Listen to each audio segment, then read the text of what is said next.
So good evening, everybody. First of all, a big thank you to Ashok ji and Sridevi ji for joining us. Thank you so much for being here. And I truly appreciate your taking time to be here with us on this particular session. And I'm so looking forward to hearing your insights a little later. Like as is our practice, we normally begin this program by asking you all a question to set the context for what we're going to be discussing. And my question to all of you young entrepreneurs and experienced entrepreneurs here, what is the easiest way to obtain commitment to a particular plan from your team? What is the one thing that you do, the easiest way to get a commitment to the plans that you have or or the organization has from your team? So the chat box is open. Go ahead, share your thoughts, share your ideas on that. And we'd love to hear from you. And I'll be reading them out. And that will give Sridevi ji, Dipti ji, Ashok ji a chance to know what you're thinking about. So let me open the chat box and see. Chat box is open. Everybody can send a chat. So if you can type out your response, that would be great. Stephen, thank you, Stephen. Stephen, congratulations. You're normally the first person off the block. Fantastic. Involve the team from the ideation of problem framing stage itself. Very nice, Stephen. Beautiful thought. Beautiful thought. Deepal says, share your goal. Discuss it with the team. Umesh, good evening, Umesh. Nice to see you here again. A workshop where the whole team sounds their feedback and we then have alignment. Nice. Very nice idea. Very interesting idea. Ashokji, we have a very involved audience, I must tell you, that, very participative, very involved audience. Any more answers coming? Pradeep says, make them a partner in success. Hand out responsibilities, shared vision. Question is, how can you get your team involved or get their commitment to a particular thought, to a particular idea? What do we need to be doing? Because this is an important thing for us to set the base for our discussions later. Good evening, Reena. Appreciate the work they are doing so that they feel more involved. Very nice, Reena. Lovely answer. Narendra Bhai, who is our CEO based in Delhi. Narendra Bhai, welcome. Practice win-win. Very nice. Very interesting thought, Narendra Bhai. If you can expand on that, that would be great, if you can. Practice win-win. That's a great point that you've mentioned. Let's keep the chat box open for another 30 seconds to 45 seconds, Deepal. And then we can close that. Any other ideas? How do you obtain commitment? Lalita, good evening. Appreciate their consistency and perseverance. Very nice. Very interesting. Thank you so much for that. Right. The last 30 seconds, and then we can close the chat box, Deepal. Yeah. Well, thank you for those responses, ladies and gentlemen. I think that was very interesting. As an entrepreneur, when you want to create wealth, we've already expressed this fact that, the way to create wealth is to root your enterprise, to root your entire thinking in some simple stuff. Why is that important? As we get along in this journey of creating wealth, and we must all create wealth, there is no question about being ashamed of the fact that, should we create wealth? Should we not create wealth?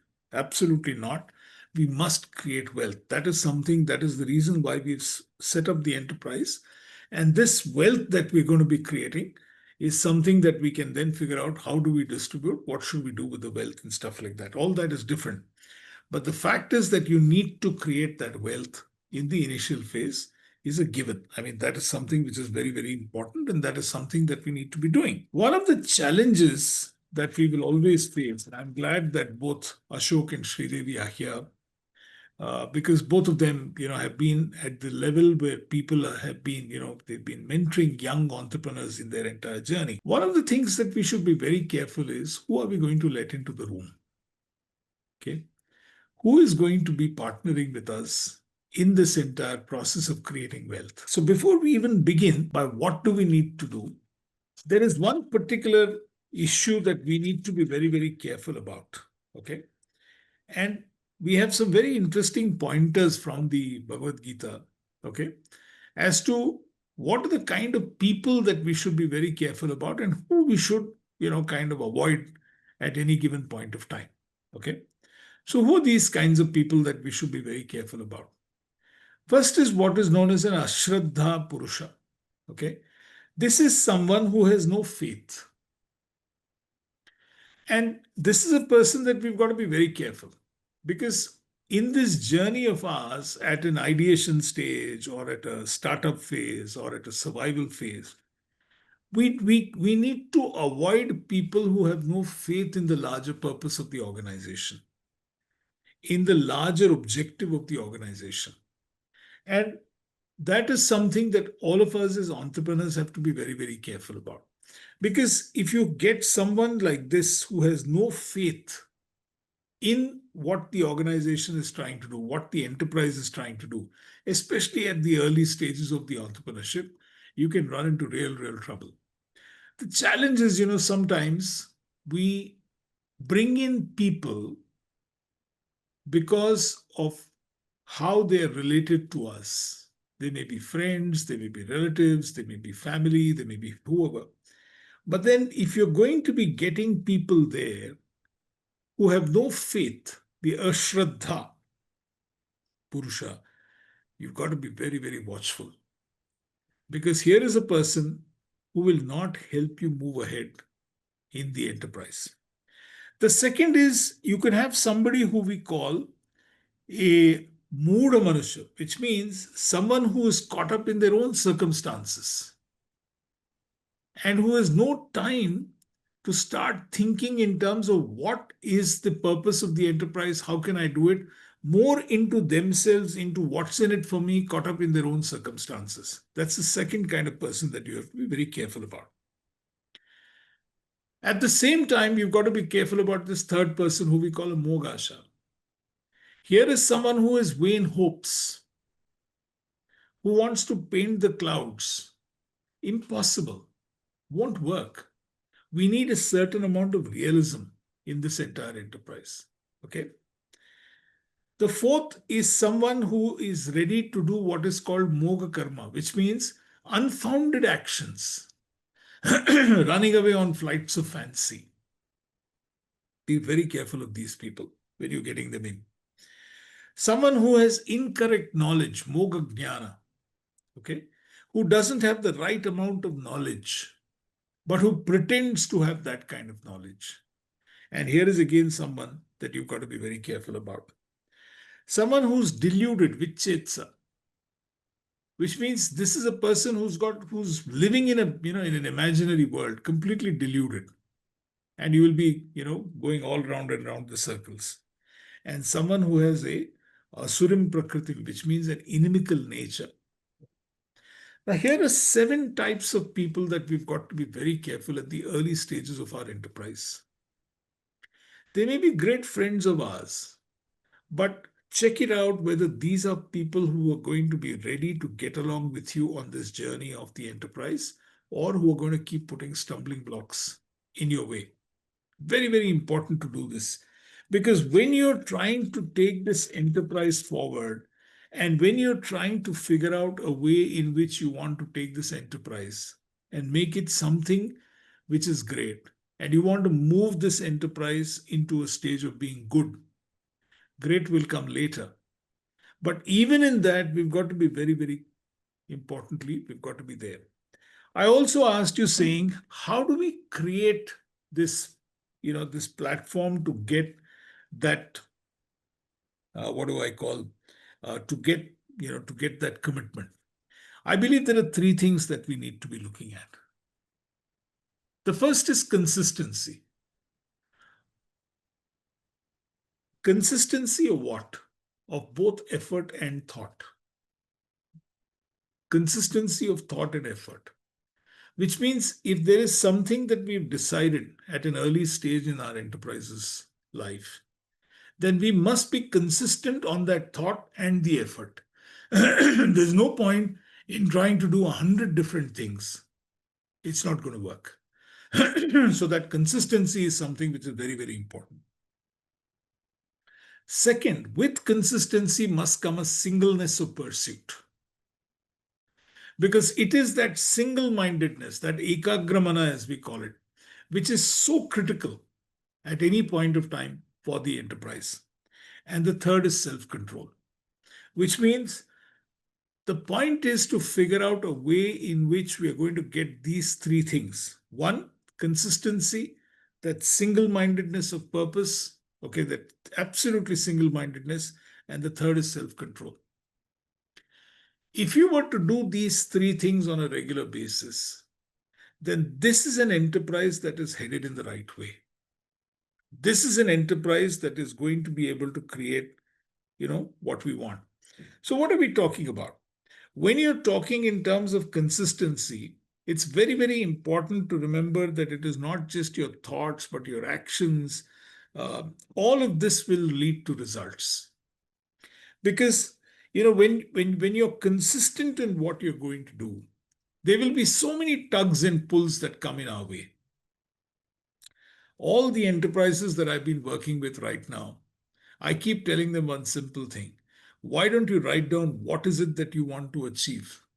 What is your purpose in life? And every other action that you want, figure out whether it is consistent with what you've written or not written. If it is not consistent with what you've written, junk it. It may be a great thing, it doesn't matter. If you want to revisit what you've written as a purpose statement, that's fine. But make sure that that consistency is something that is very, very important. The other point is singleness of purpose, that single-mindedness on the purpose of the enterprise. Make sure that you don't end up becoming a confused enterprise. And the third is the self-control that is required. Why is this self-control so important? Because, I've seen, for instance, the minute you get some amount of money coming into the enterprise, whether it is, bootstrapping, whether it is crowdsourcing, whether it is angel funding, whether it is anything that you want, slowly but surely you start losing control on the enterprise and what the enterprise would like to do and how the enterprise would like to do what it wants to do. And it becomes so important at that point of time to have that self-control. Because if you don't have that self-control, then this is an enterprise that can head in all kinds of different directions. So keep this thought in mind. At the end of the day, I have seen great enterprises built on the back of simplicity. If you want to evoke that commitment to the enterprise, to the purpose of the enterprise, I think that whole issue is very, very important, to be absolutely simple and look at this consistency, single-mindedness of purpose, and self-control. They're so simple. We've chosen a very interesting shloka to share with you. And I'm going to request Dipti to share this shloka with you and interpret it from her way. You know that Dipti is someone who's helped a number of women entrepreneurs, on their journey. And Dipti, I'm going to share the shloka. If you can help us with that, please. Sure. Yeah. Is my screen visible, Dipti, to you? Yes. Thank you. Go ahead. Patram pushpam phalam toyam yo me bhaktya prayachati tadaham pratyupahratam ashnami prayatatmanah. If one offers to me with devotion a leaf, a flower, a fruit, or even water, I delightfully partake of that article offered with love by my devotee in pure consciousness. So, this shloka is basically talking about devotion. And for an entrepreneur, we know that an entrepreneur is devoted to the purpose of the organization. But while doing so, we need to also understand that no work is big or small, that every employee in the organization contributes, be he, it could be a watchman or a CEO of the organization. He contributes to the growth of the organization. And therefore, as a leader, an entrepreneur needs to recognize this and acknowledge it. And every employee of the organization should feel respected and valued. And when this happens, it creates a happy work culture. So, when we evaluate performance, we should also evaluate the values. Now, in this shloka, Krishna talks about a leaf, a flower. He's not talking about a garland. He's not talking about hundreds. He's not talking about 50s. He's just talking of one leaf, one. So that is enough. But with devotion, he says, I will accept it. Yeah. So it means that devotion is not about numbers. I believe that devotion, from an entrepreneur's perspective, should be that you are able to understand and be aware of what your actions can do to the organization. And in this awareness, if you take an action which will have a win win impact. I remember in one of the large public sector organization, I was talking about gratefulness. And while I was talking, I was mentioning about how gratitude creates bonds. So one of the general managers decided that he's going to implement this with his team members. And to his utter surprise, um, his members, team members told him that, no, they told the boss that, you are the first boss in the last 20 years who have actually come and valued our efforts. Now, a small gesture like this had made a big difference. It was towards the end of the year, the last quarter that the program was on. And obviously, last quarter, as all of us know, that is a high pressured quarter with the targets to be achieved. And the entire team decided that they're going to put in more hours of work, so that the targets can be achieved. Now, if you look at this, then you will find that devotion is not just about the task. The devotion is also about the people who work for you. Yeah. All right. Thank you, Dipti.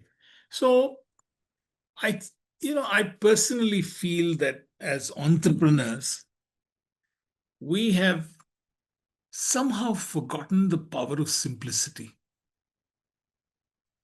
Simplicity is such an important, tool and armor for an entrepreneur. I can't tell you as much. And look at what the shloka is also saying. You can offer anything, but offer it with devotion. We get bogged down in complexity. I used to be in the advertising business earlier, and the best ads that we've created were the ones that were the simplest of thoughts. If it is a simple thought, it resonates with people. The more complex it becomes, we think that complexity is brilliance. It is not. It is simplicity that is brilliance. Very difficult, very tempting to make it very, very complex. But even in a rainbow with the 7 colors, if you see, all the colors are very well defined. It's not that there is a kitsch of, different colors, but they're very well defined. Each of the things on the web gear are very well defined. Now that's simplicity at work for you. So anything that is to be done with simplicity is something that works very well. In all the work that we've done in the last 22 years in Born to Win and 22 years before that in advertising, let me tell you that all the entrepreneurs that have worked with us, it's really, really that simplicity that makes a big difference. I'm working with this company in Delhi now, which is a destination management company. It's called Tourish DMC. And when we were talking, they arrived at a very simple one. And their simplicity was, how can we deliver dreams? And it was as simple as that. And it is this simplicity that we really are trying to highlight in today's session, saying, let's get back to that simplicity. Let's not, complicate life by making it so difficult. I'll give you one more example. Um Mahatma Gandhi, master of simplicity. Imagine we are talking of 1920, almost 100 years ago, 1930, 1940. No WhatsApp, no email, no television, no radio, nothing. But look at the simplicity of his messages that got carried across the country. And invariably, Mahatma Gandhi used two words, just two words: quit India, Purna Swaraj. Okay? Bharat Chodo, Ahimsa hi dharm hai, do or die. Okay? The whole, Dandi March, salt satyagraha. It was just these two words that could go and get communicated across the country. As entrepreneurs, we need to revisit this whole business of simplicity and figure out the more simpler we are, I believe our propensity to create wealth will multiply. The more complex our thoughts are, our actions are, the more layered they are, the more difficult it is to go and create that wealth. I'm going to request our guests to weigh in now on the power of simplicity in creating, something great, in terms of creating something interesting. Let me begin by asking Ashok Mishra ji, with your vast experience, IIT and now Bangalore, and the work that you're doing. How would you advise our audience on Mhm. such an important aspect, Ashok ji? Okay. So I'll be brief. One of the things which somebody also mentioned in the chat box is, of course, simplicity is good, but you should have a very clear vision. It may be a little complicated, but that's all right. But it should be a vision which everybody in the team understands. So it has to be, therefore, a shared vision. And the more you be open with the team and develop that vision together, the chances of your success are more. Now, vision is itself not good enough, and people say mission statement and all that business. But to me, what's important is you should also have a roadmap. And this is where the simplicity comes in. That the roadmap steps, they may be 8, 10, 12, after 6 months where you want to be, after 2 years where you want to be. It should be spelled out in a very clear manner so that everybody's on the same page. So this is the two things about the vision and roadmap, which is absolutely imperative.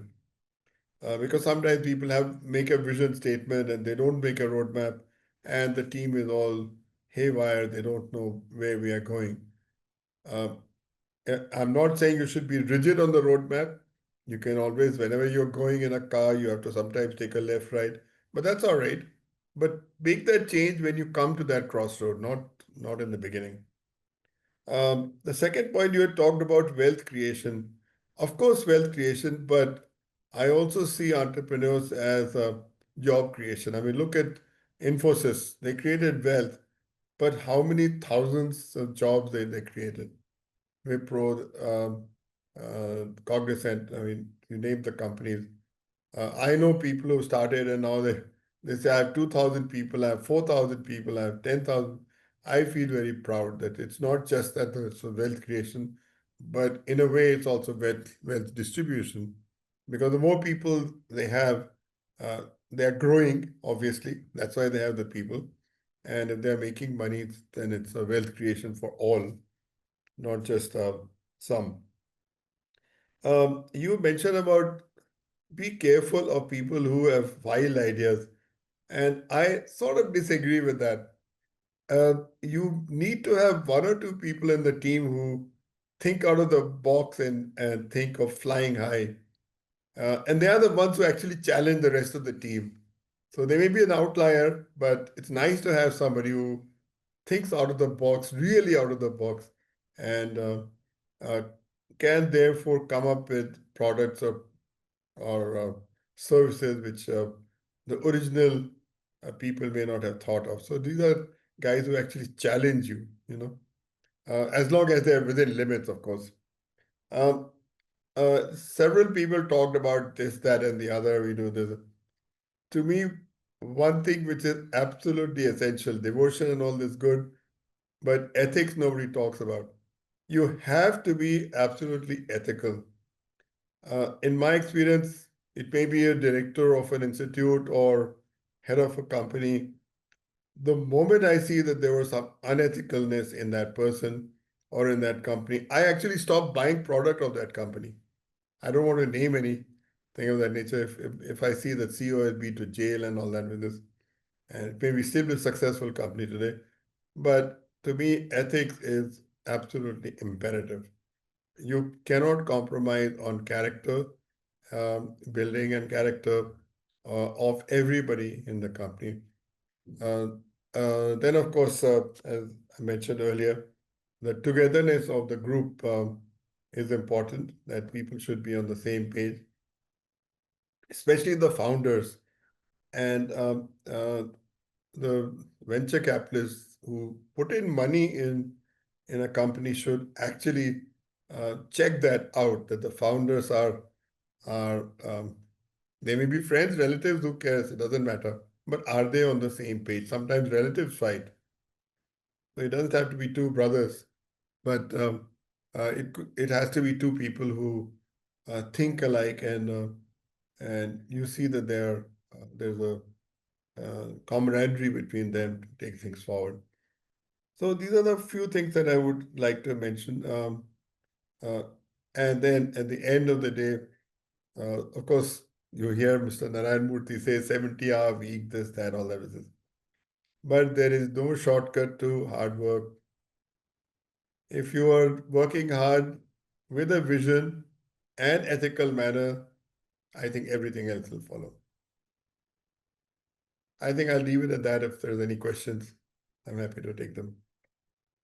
And all this, by the way, jives with with the shlok that you said. It all fits in, Whatever in you my offer. opinion. Absolutely.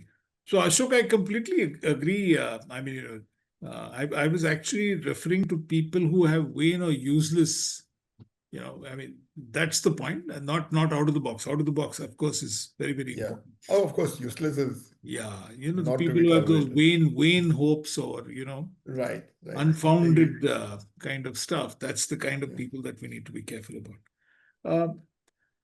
Just to come back to you, Ashok, I just want to ask you one question. I know we're going to let you go a little early today. The question that I have for you, Ashok, is that, when you were director of IIT Bombay, am I right? Yes, Director. And you started the incubation center. yes, Some of those enterprises would have become, perhaps are doing extremely well right now. yes. Uh, any sharing on what are one or two things that they did right, what they got right, Ashokji? Yeah, so at the bottom of it, the idea has to be great. It has to be, of course, being in the IT system, it's based on science and technology. So the idea has to be sound. So whether it's I mean, some people went into drone technology, some people went into robotics, and things of that nature. So once you have, when your base of knowledge is sound, before you start an enterprise, I saw those people flourish and go forward. I mean, all the other things which I said, of course, are there, but the idea has to be sound. Um, and you'd have to have a business plan and all that. I mean, you would know all that. But even before you have a business plan, the idea has to be something which is unique, which will sell, not with two people, but thousands of people, whether it's in the country or outside the country. That is important. And it has to be based on sound principles, so that can be protected by IP and so on. So several companies have some actually went unicorn, but after I had left, but While I was there, several of them um, uh, graduated out of the incubator and became successful enterprises outside the IIT system. Because we would give them only X amount of time and then they have to move on. Yeah. Of course, what is also what the important was that we provided them, and this is very important, that you have to provide mentoring to the young entrepreneurs, which is very important. The other thing which we did, which was unique, was not done earlier ever before. See, in the academic system, you have a system of sabbaticals. So after 6 years, you get 7th year off. You can go and work somewhere else, or write a book and all that business. Be off from teaching and admin responsibilities. We started the system that if you have an enterprise, if you have a startup, we'll give you a year off as a sabbatical year, which was not done before. So it's just changing the times. That encouraged some faculty members to take a year off and just concentrate not on research and teaching, but on developing an enterprise. Wonderful, wonderful. Thank you so much, Ashok. Yeah. Thank you so much. We'll come back to you. But Sridevi ji, I'd like to bring you into the conversation. ASCII is such a lovely institution, and you've got such an amazing experience. IIM Bangalore, ISB, and now with ASCII. Sridevi ji, your comments on simplicity and how it is a strong suit, not just for an entrepreneur, but in life. Go Yeah, ahead. Ram Kumar ji, after the wise words of Ajay Mishra ji, I am lack of words because he has been a guru in many ways. The initiatives and the concept which are embedded, which made everything simple. I'll start with the mission of ASCII. ASCII has been started in 1956 in association with Government of India and industry to deliver the needs of industry or practitioners who are going to be the managers and do it. I'll sing a simple vision statement we have, which says, Sangachatvam Samvantatvam, which says, may we move together, may you speak together. It's nothing but have a shared effort. When we say we move together, it is like a yajna. We are offering work, and every part of us or everybody in the organization or every human being should move together in concert with each other. And not only that, we have to communicate effectively. So as said by you and Mishra sir, it says that we should talk and share thoughts with open-minded, not in an argument form, and it should be it's a simple way to grow as an organization, as an individual. This is what is our simple 2 words mission statement. We move like that, and over a period of time, we have evolved ourselves. Maybe from last year onwards, when we moved to IKS system by Professor Prasad Kaipaji, then we said, let us include Karma Yogi model and Karma Yogi mindset. And I'll tell you my experience, because theoretically, I think Ajay Mishra sir has expressed his thoughts. Practically, I'll tell you how we have implemented. I've been part of 2 programs. One is in August first week, where we conducted Atmanirbharta Karma Yogi Leadership Program. This was across defense sector. And we had defense PSUs. Then we had some private organizations which are working for defense sector. And also we had brigadiers and the above level people participating from tri-services. So here where we adopted and we exactly has done this like Atmanirbharta in a very, very simple way. Whatever we have, let us identify the critical sectors and also have a shared ethos to learn, peer learning, and also take an informed interaction, and also strategic steps and technology implementation, growth in a right direction with simple techniques, coming together, doing together consistently, and achieving the goals of the nation. So here our dharma and our work ethics are for the nation. So here we are fostering all these things for the nation. This is the one program I've done. It has been a very, very successful event, and we have been furthermore enhancing it, and we have delivered to BDL and Coal India, where we have made a Karma Yogi leadership model out of it. Then here we have designed the similar simple thing. What we said is training leaders to view their work not just as a duty, and it should be an offering to the nation. And this itself is the intrinsic joy they receive, and the service will yield them a simple path of joy and success. So I think these are the two things I can contribute after Ajay Mishra said. Thank you for the opportunity, Ramji. Thank you. Thank you so much, Sridevi. Dipti, would you like to weigh in anything on the power of simplicity in creating wealth? Simplicity. Yeah, so I do believe that simplicity is important. In fact, it should be simple so that it is easy to implement. The reason why we need to be simple is it is easy to implement and carry out whatever steps that are required. So yes, simple, easy, and time bound is what I would put in as is required for uh, achieving the purpose. Fantastic. So the whole point of this thought of leaving you guys with this whole issue of simplicity is,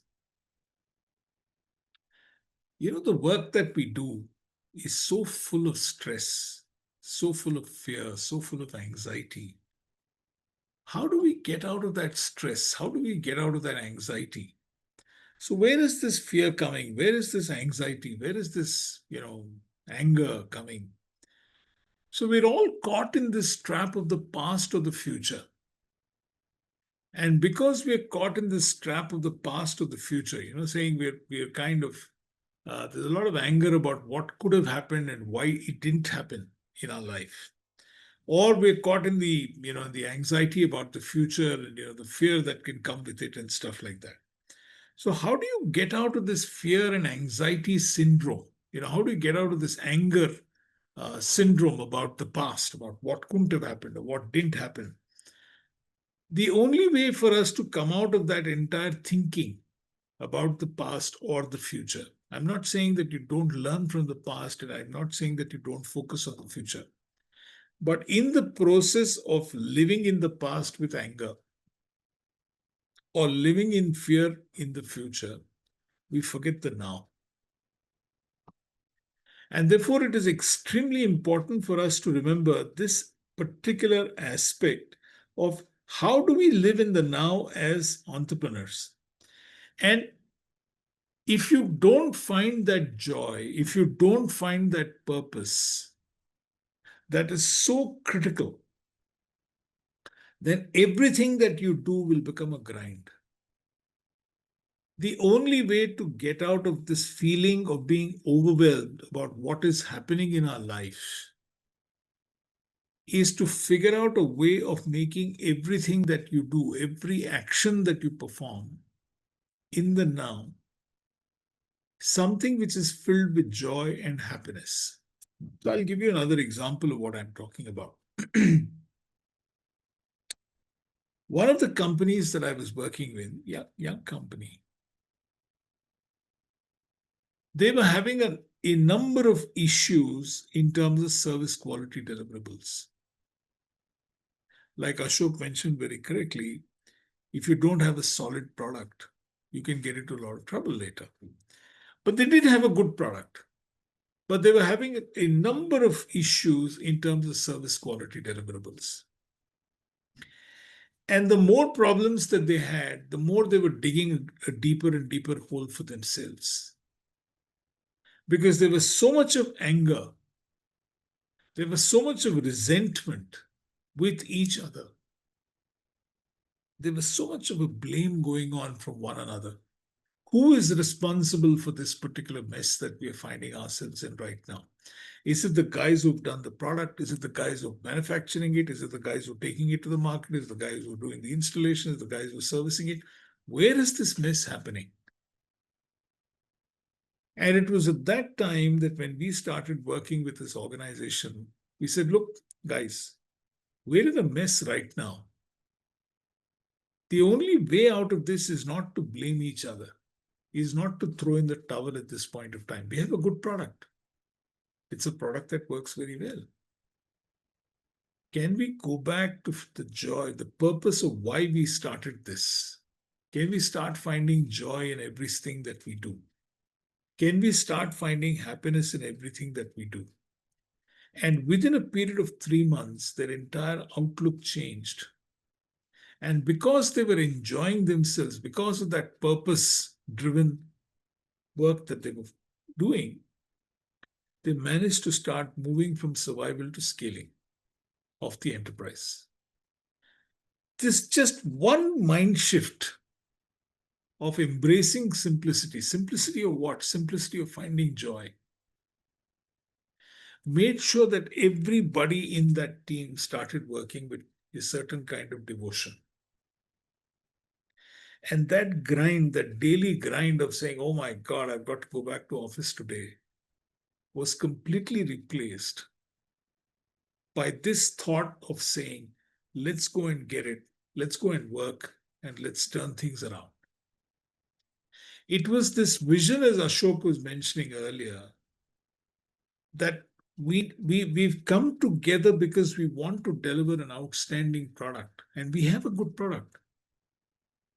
But it's just this, that there is some mix-up that's happening, and we're not able to get a great product into giving a great experience for our customers.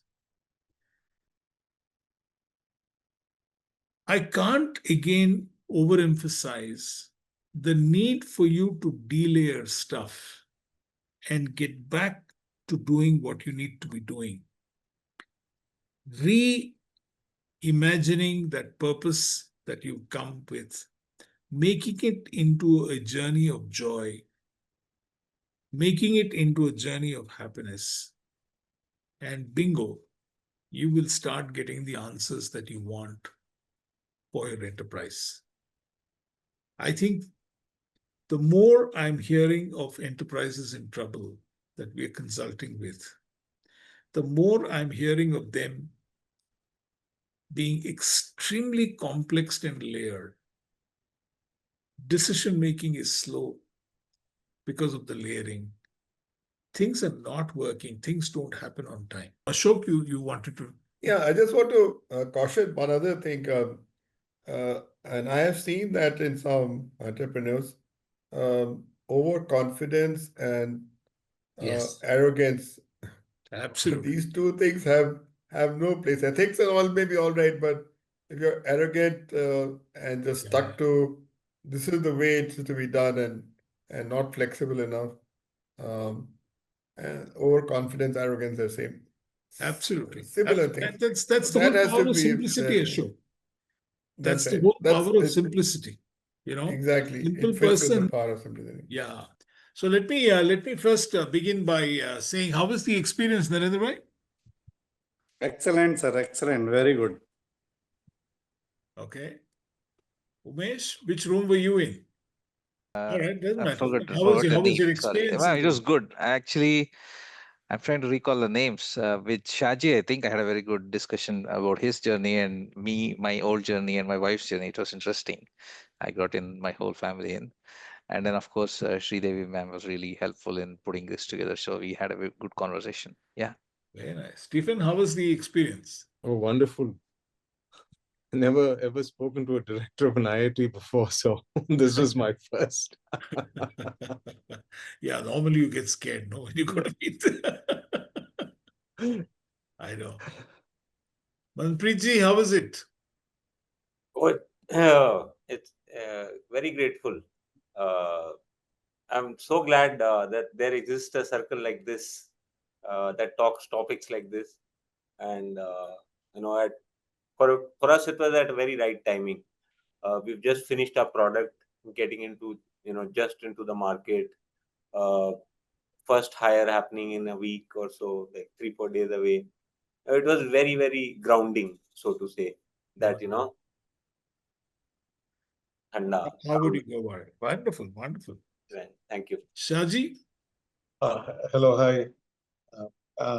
I'm very surprised to see that we were only 4 in that room, and I got a real good connection to one of the other member who is actually doing similar work.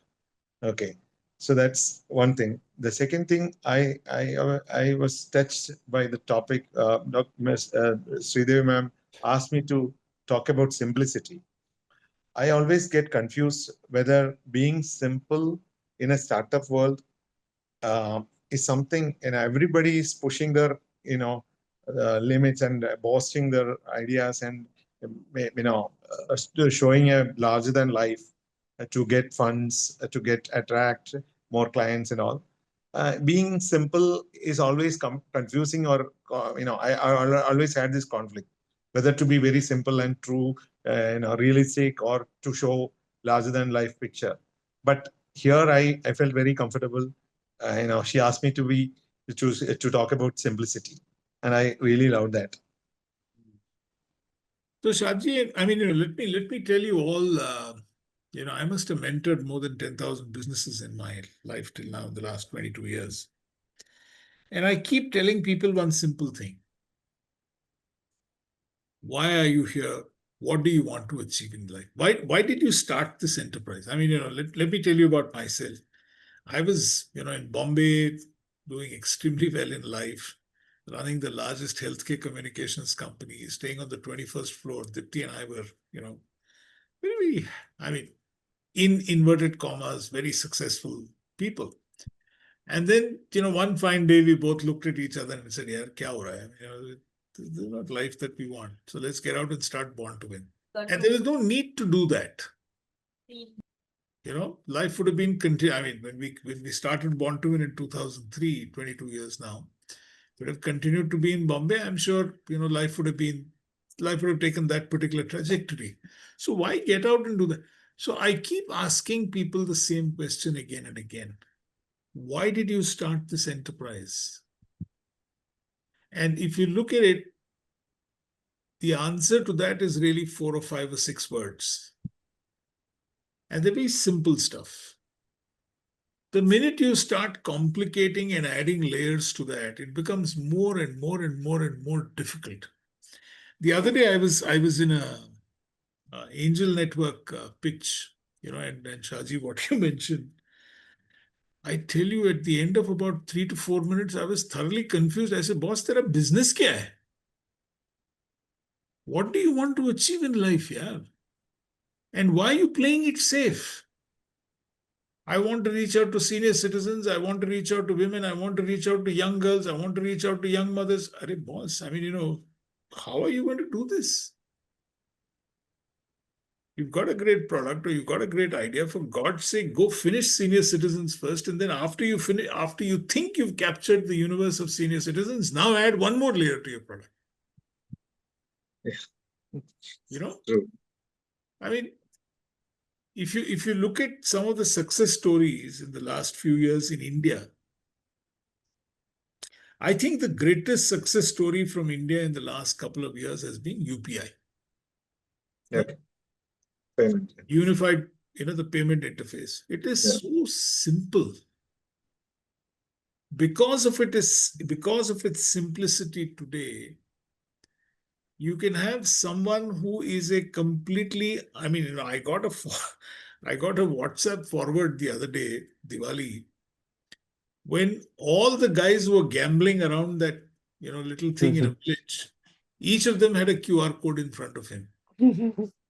So those who were losing money were, giving money, transferring money to each other on a QR code. No, I'll pay you later types. Right? Now, and you see, look at the power of that. It is so simple, the idea. I mean, behind is very, very, I mean, I'm sure the stack is a very complex stack to do and stuff like that. But the simplicity that you can, get that done.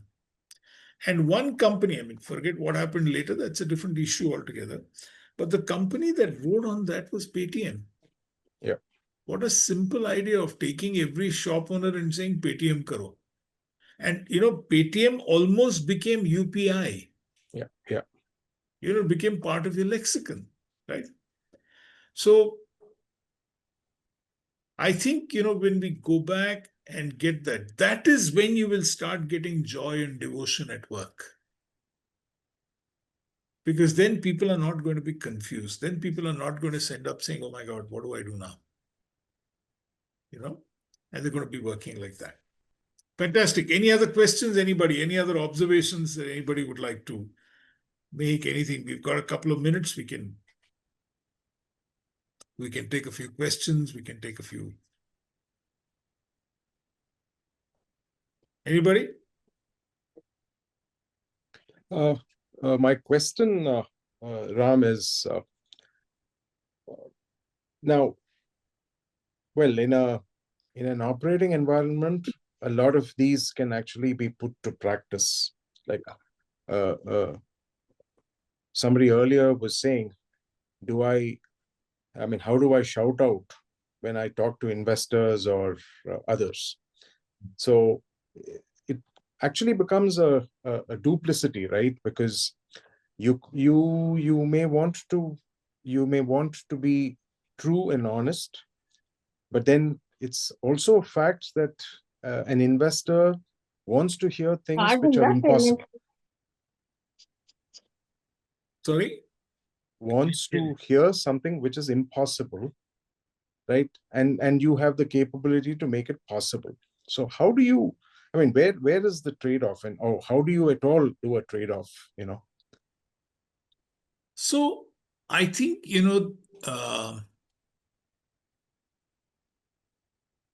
let me ask you another context. Let me put this in another context, Stephen.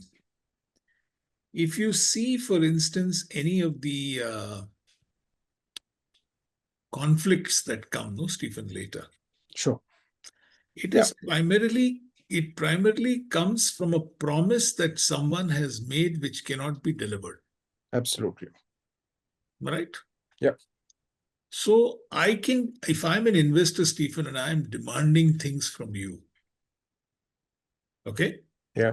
I'm well within my right to keep making those demands, Stephen?